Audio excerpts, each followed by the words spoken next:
खेल खेलें। नंबर 1, 2 लफ्ज़ लिखो जिनके आखिर में क आए।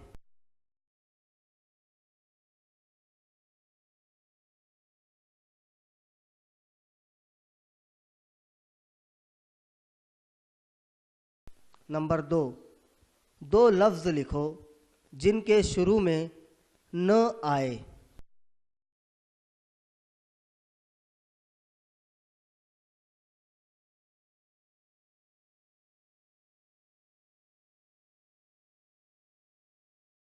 नंबर 3, 2 लफ्ज़ लिखो जिनमें किसी भी जगह जो आए।